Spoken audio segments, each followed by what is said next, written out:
Nothing but crowds. Now, I have to be honest. This United line has been here since this morning. But like one of the little tricks that we've been telling people throughout the years, when you come to the airport in the morning, if you have a flight that say leaves at 9 o'clock and you see these long lines, go to one of the other TSA gates that are not open yet, because they'll probably open right before your flight. You'll be able to walk right on through. It goes in waves. You're absolutely correct. So you have to catch that proper wave. Talk to one of the agents. They can tell you, point you in the right direction. They know which way to go. Hey, there's our buddy. Come here, buddy. This is our buddy. Come on. He's coming from Houston. Look what we got today. Can you get that? Oh. He's on his way to Houston. Had a chance to get out. He's looking at Mama. If there was going to be a kid at that. He's looking at Mama. Or a child. Or a TSA dog. On a and leash? I'm like, Richard, you don't touch those. Yeah, right. I love how that person just gave you their dog. Wow. They We're trust friends. you. She's going to Houston. Oh, everyone trusts me. But a lady did say today, no, wait, let me tell you this. A lady did say, is that she saw the camera equipment. She says, is that the camera equipment? Is that for the news? Yes, that's for the news. And she says, okay, where's the pretty person who does the news? And I was like, what do you mean? The person who's very smiley and does the news. I said, oh, that would be me. She says, oh, it's you? Wow. The I just shade. told, she's sitting there. She said, oh, it's you. I was like, okay. What can I do? The pretty person who does the news. The shade. Pretty person. The shade. You are in our book. Yeah. You are a pretty Very person. pretty. You That's look right. great. That's Thank right. you. That means a lot to her, right? It does. It does. All right, Richard. Thanks, guys. We appreciate it.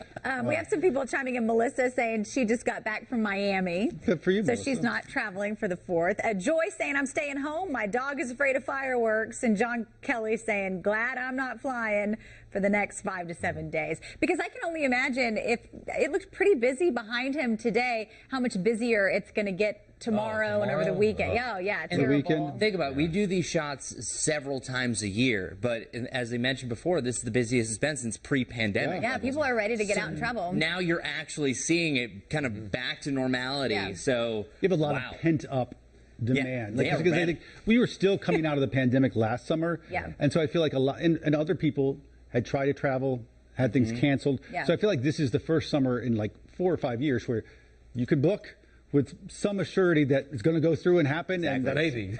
that's what, Hopefully. well, if you get to the airport on time. Yeah. You have to get there early. I mean, what do they say, like 3 hours? And that's like parking in your gate so you don't miss your flight, like some of those people Richard was talking about that just got there, the lines were too long, and they just didn't make it. I remember back in the day when you could literally get there 2 And minutes just before run. a flight. There were several times I literally ran onto a flight, jumped on, and then they closed the door. Not anymore. No way. Yeah. Never knows. Long gone are those days, Larry. I remember it so well. Those Way were back. the days. Well, I hope wherever you're going, you enjoy it. And Yes. it's worth it, because the traveling part is stressful and Or just not fun. Just stay here with us. We'll be right here. We'll be here tomorrow, next week, every morning. And we'll be doing Wake Up Charlotte to Go as well. Yes, that's right. That's right. All right, folks, have a great one. If we don't see you again, have a great holiday. And Safe if not, we'll travels. see you back here tomorrow morning. Bye.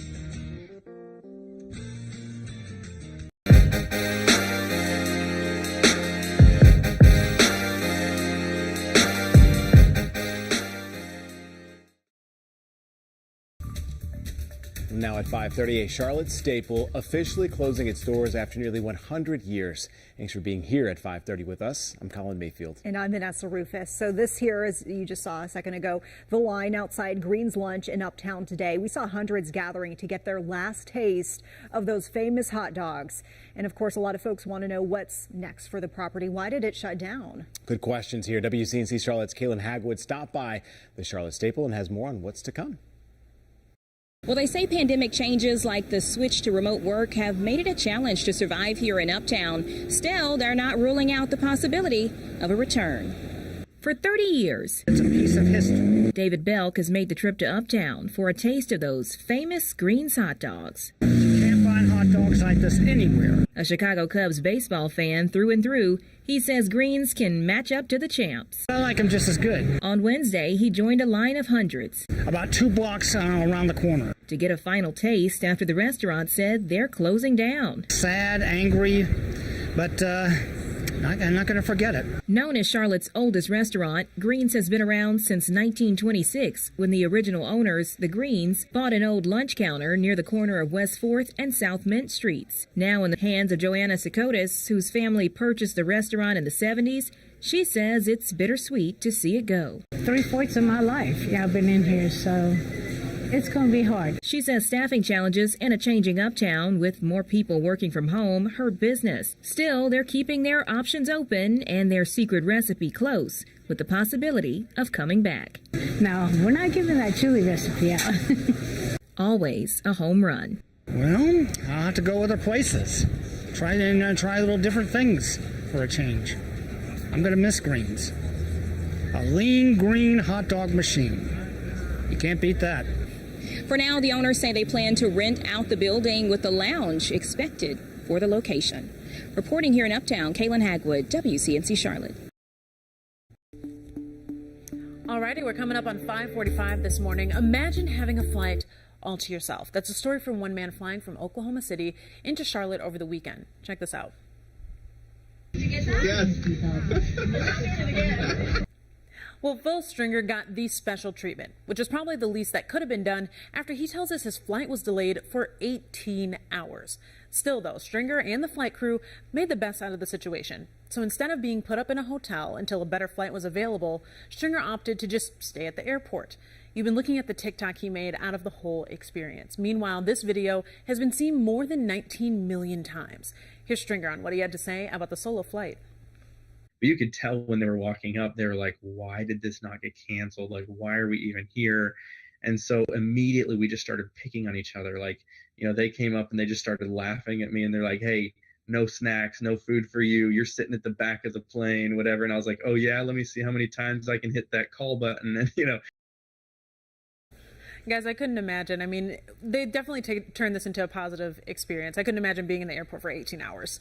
Oh, I know, no. right? I wonder if he had in mind, though, like, I'm going to make a TikTok video on this and go viral. But how could he even possibly anticipated, like, actually by the time that he got on the airplane, that he was going to be the only one? The only one, you know? Well, I mean, he sat there and watched, like, the whole flight area or the seating area clear out because they delayed this, like, 7 times. Yeah, I would have been like, going to a hotel. Wow. Right. Bye-bye.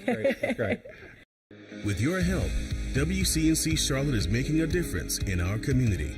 Beautiful day. So many people helping. This is incredible. Let's spread that love tonight. Here is a $5,000 check that you guys can use to further the mission. There is nothing on earth like the feeling of giving back with your hands.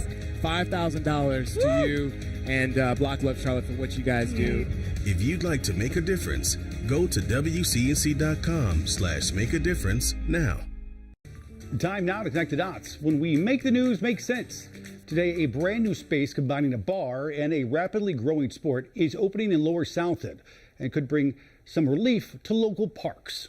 Tennis courts are packed, but new social spaces could soon provide relief. Let's connect the dots. Pickleball is the fastest growing sport in America. It's a cross between ping pong, badminton, and tennis. It's especially popular among folks under the age of 30. But it's posed a big problem for tennis courts nationwide, as folks playing pickleball are now using the courts as well. It's gotten so bad that here in Mecklenburg County, they started charging people to reserve courts for tennis and pickleball. It costs $3 to reserve a court for an hour. But now, the new pickleball space rally could help take young people out of the parks and onto the courts in one of Charlotte's fastest growing neighborhoods. Its goal, to merge the sport with drinks and a relaxing space, opening up a lot more Mecklenburg County courts for everybody to enjoy. And that is connecting the dots. All right, it's 6:09 this morning, and of course we're asking, where's the money? This time is Amazon is actually getting sued over access to the cancel button. So the Federal Trade Commission, or FTC, says Amazon makes it too hard to cancel subscriptions. And the lawsuit takes it a step farther, adding the online retailer actually tricked customers into signing up for auto-renewing services. Here's 3 things to know. 1, Amazon is not being singled out here. The FCC does this often, investigating the cancellation process for all types of businesses. That's like cosmetics, newspapers, gyms. And 2, more companies actually are making it easier to quit and cancel. And it's about the money. Making it hard to end your plan can risk customers never returning to the service, costing businesses in the long run. Which brings us to 3. More companies are seeing what's called seasonal subscribers. So folks will pick up the plan when their favorite show is on and then cancel after watching. That's why we're asking this morning, have you ever forgotten to cancel a subscription? Make sure you text us at 704-329-3600. Guys, this is so funny because yesterday I realized that my gym account has been charging me twice every month for the past 4 months. Yes, that happened to us when we moved here. It was like a year, and I was like, oh my gosh. And you don't get it back. No. But that's why you got to be vigilant about looking at those credit card statements and things. All right, Kia, thank you. Verify, WCNC Charlotte. Verify is all about trying to make a difference in the community by making sure that the community has the correct information. This is what we know, and hey, this is what we don't know. Sometimes you're actually... And everyone's phones are off. Audio check 1, 2, 3, 4, 5, 6, 7, 8, 9, 10. Cuts, main, got it? Yeah, appreciate it. Thanks. Thank you.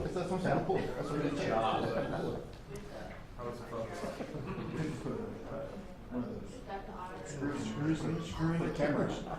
Yeah, that's what I'm saying.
You got another one.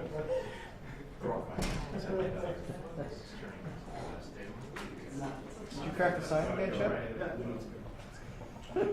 Man, what's the Secret Service equivalent of a Purple Heart? That's... I know. I should get something out of this. 2 minutes.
Good afternoon, folks.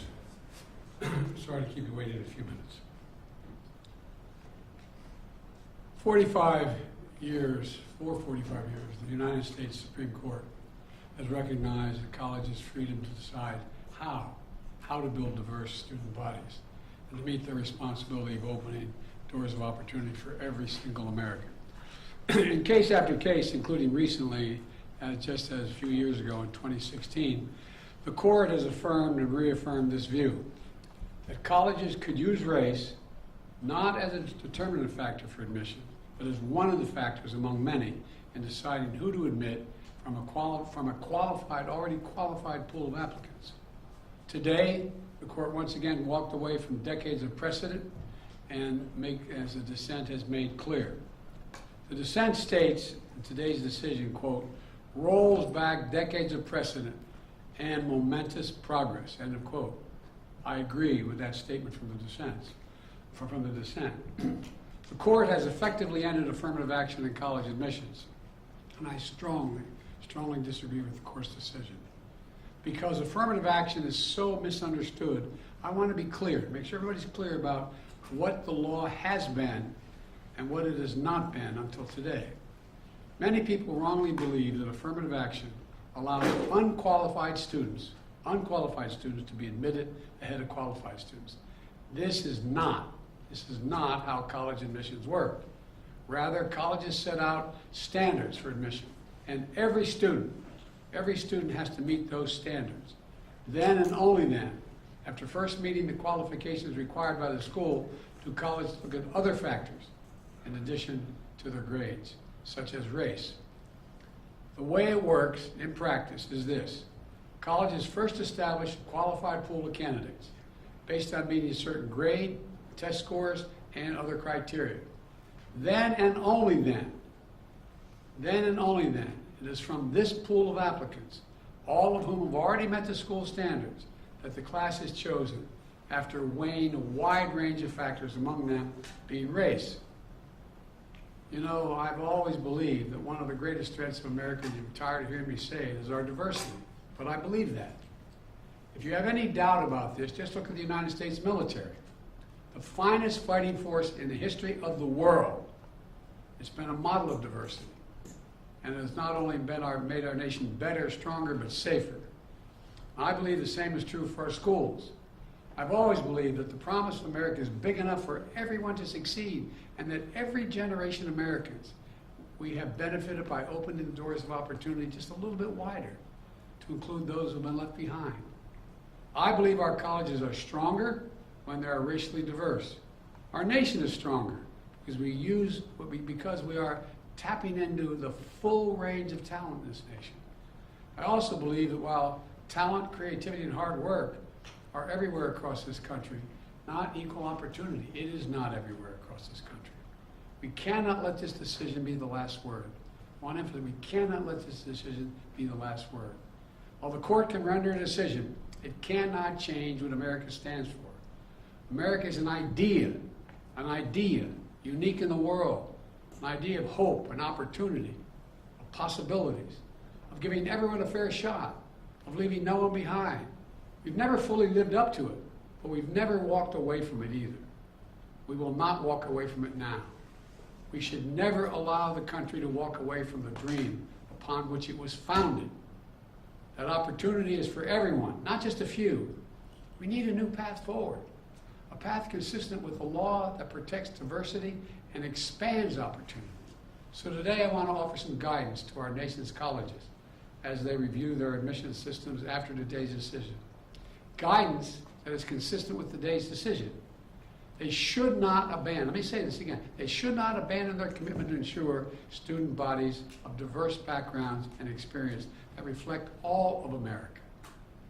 What I propose for consideration is a new standard, where colleges take into account the adversity a student has overcome when selecting among qualified applicants. Let's be clear, under this new standard, just as was true under the earlier standard, students first have to be qualified applicants. They need the GPA and test scores to meet the school's standards.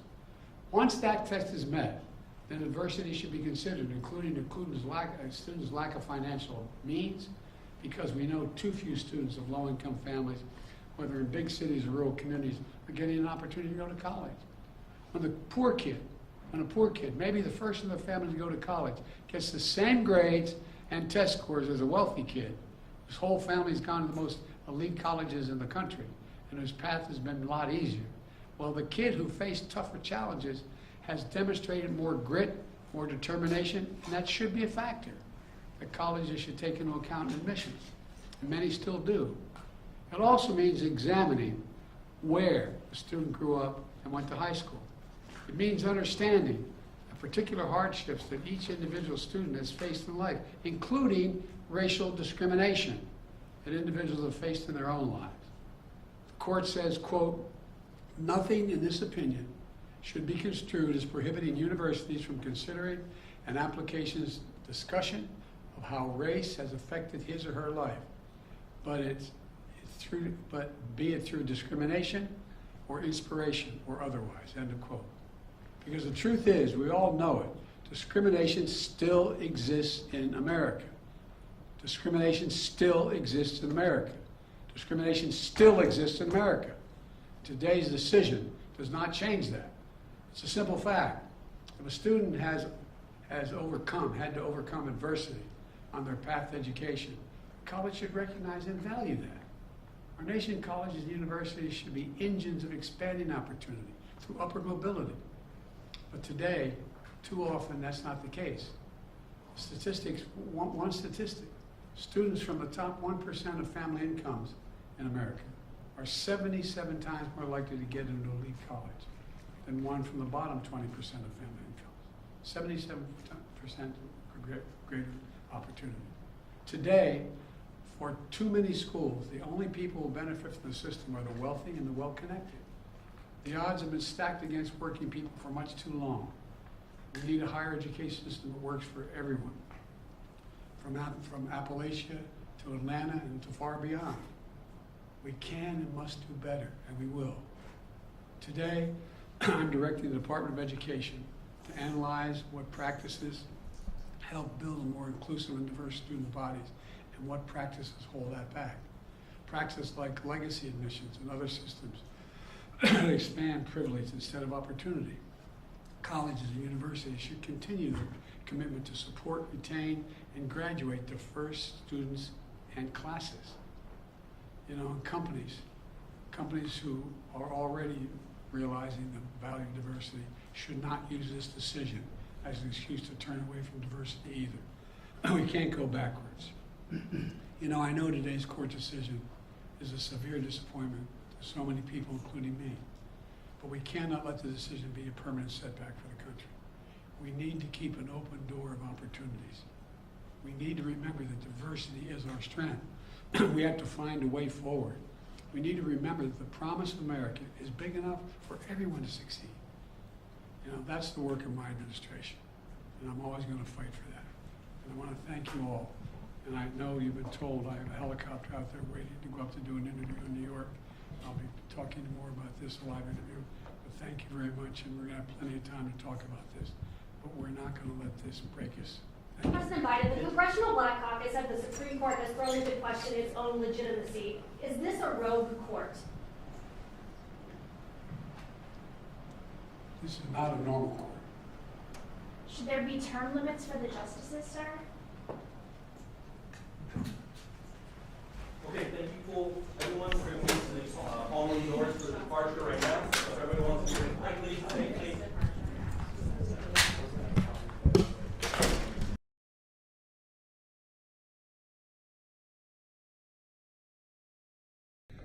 Thank you very much, and we're going to have plenty of time to talk about this. But we're not going to let this break us. President Biden, the Congressional Black Caucus at the Supreme Court has thrown into question its own